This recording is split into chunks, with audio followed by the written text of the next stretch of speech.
Hi, it's Chris with Implied Music.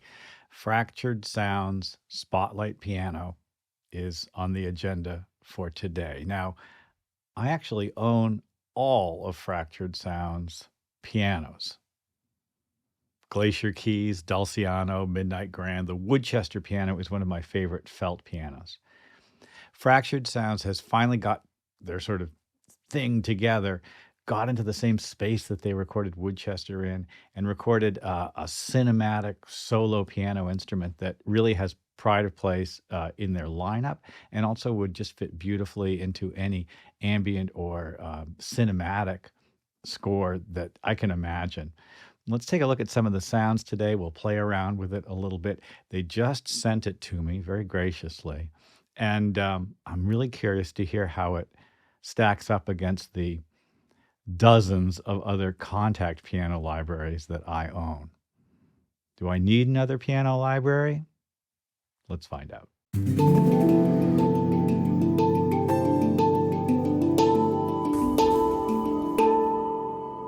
The piano loads with a patch called Balanced, and it has a raw piano layer, raw piano, and three texture layers, atmospheres, basically pads supporting the piano sound.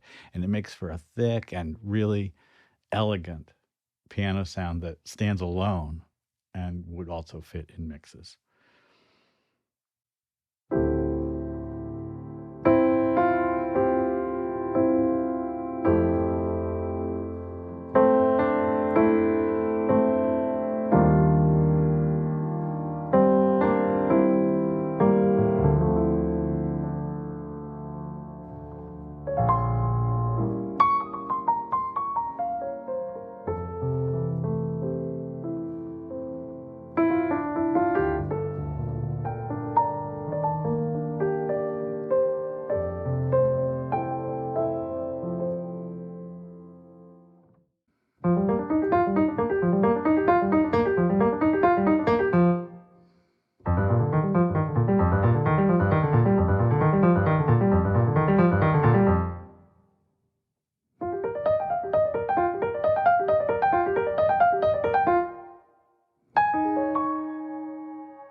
Well, it's a very playable instrument, responsive, dynamic. This preset seems to load at almost 2 gigabytes of samples, and I think that's partially because we've got the raw piano samples, multiple layers, of course, in each key, as well as the pads loaded in. And you know what that means for us as players is if I hit a big old chord, pedal, and then create a scale that has a lot of pedaling in it as well, an arpeggio, say, I've got upwards of 300 voices, in contact happening at the same time. That can put some strain on a computer. It might have a fairly powerful computer. It's putting a little strain on this computer right now. I got some crackling now and then as I was just playing. I think at a practical level, it's almost impossible to avoid stuff like that. But, one could wish for perhaps a more powerful computer or faster hard drive, something like that. I think I'm streaming. This is streaming off an external SSD. The bus may not be as fast as one would hope. Well, bunch of presets for us and a bunch of controls. And while the controls are really plainly labeled, it probably is worth listening to them a little bit. So the British word for color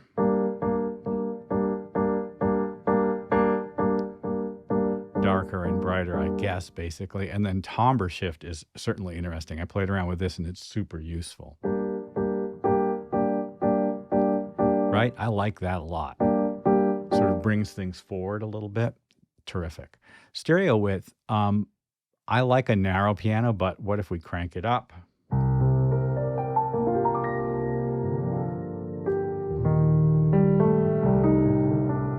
It's subtle and it's in good taste. Yay. Now the atmospheric intensity over here controls the volume of our pads. It's, I think, controllable by mod wheel. Yes. Okay, you gotta love that. All the way down.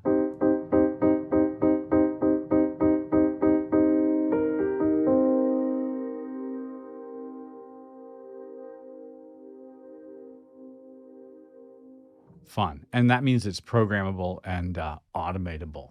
Thank you very much. Some very nice reverbs, and the room tone actually does add a lot. So if I take the room tone up, you probably won't hear it if you're listening on YouTube. But I've got a little room in here now, and honestly, on the drier patches, the room tone adds a lot. It really makes a difference. I'm used to recording a live piano, and there's always a little room tone in there. The reverbs are powerful. We've got various types, including convolution, which gives us choices about our IR samples. Thank you very much. Simple things like a close or far perspective slider over here really adds an awful lot to our ability to shape the sound really quickly. We're fairly close now. And then choices of the mixes, the layer mix here, and then the mic mix. All of the mic mixes are active now as well. So I want to hop over to the dry as a bone preset. It shows off the raw samples of the piano in close mic just beautifully. You see the reverb and room tone is all the way down. We have the hammers and pedal noises. And you know what? I love this sound.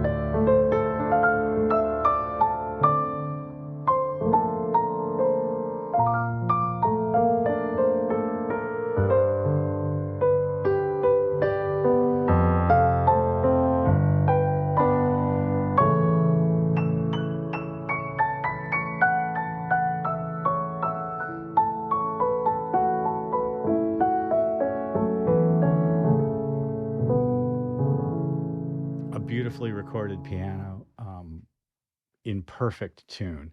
Now, my piano at home here is not in perfect tune. And I actually have a little reaction to pianos that are in perfect tune. Now, there's really good reason for a spotlight piano that might appear in a cinematic context to be tuned impeccably. Every one of these unisons, even when I smack it nice and hard, is still in perfect tune. Now, in my piano, if I smack it a little bit harder, I get a little eep, a little sort of pitch change on it. I'm kind of picky about this kind of thing. But for me, I like a slight amount of tuning. I'm not going to say vagary. I don't know what word to use except to say that this is just so clean and perfect. It actually teases a part of my ear that it's a little unsettling. I don't know. It's like, it's a little uncanny valley. You know what I mean?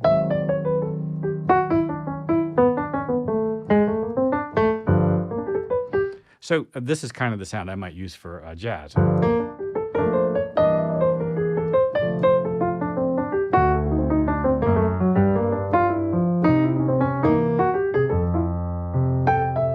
We might change the timbre a bit, right? Bring that up a skosh, maybe a little bit of reverb.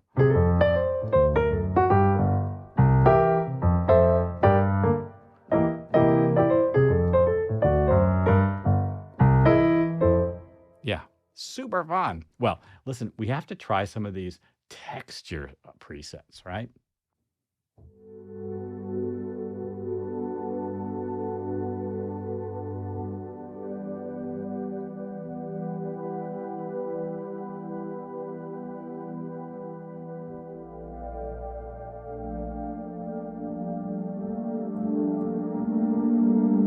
These sounds are, of course, quieter. Let's take the atmospheric intensity down.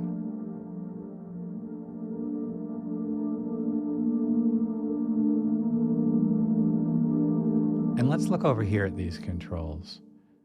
Oh, nice. Okay, very interesting. And we get our layer mix. The piano's turned off completely. Let's turn it on. There it is. I'm going to turn it down.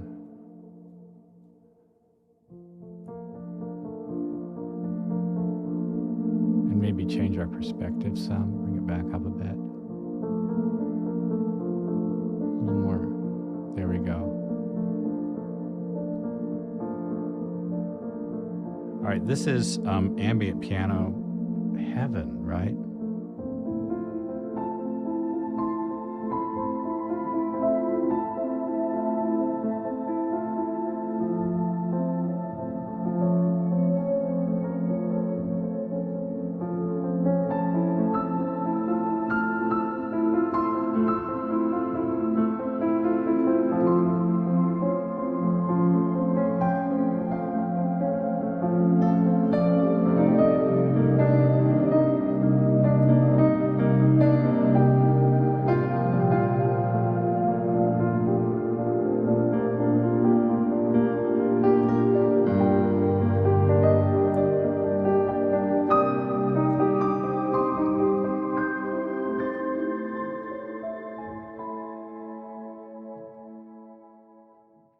Well, what else have we got here? Piano and orchestra. What do you suppose that means?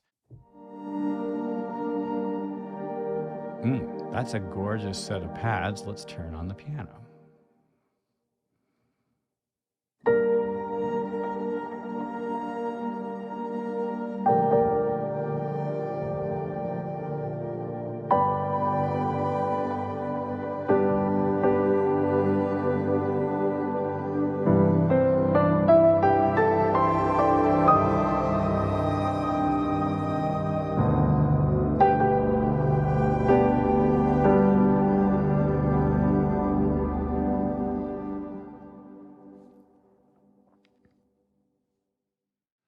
Well, this front end offers us a lot of control. It's a one-stop kind of shop for a piano sound that could easily be featured in a soundtrack, but also sort of blended nicely with other cinematic textures.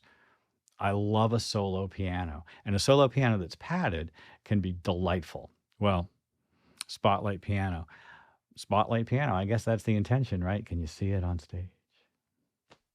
Hey, I hope this has been useful. Like and subscribe, ding the bell. You'll be notified when I do my videos. I'll see you next time.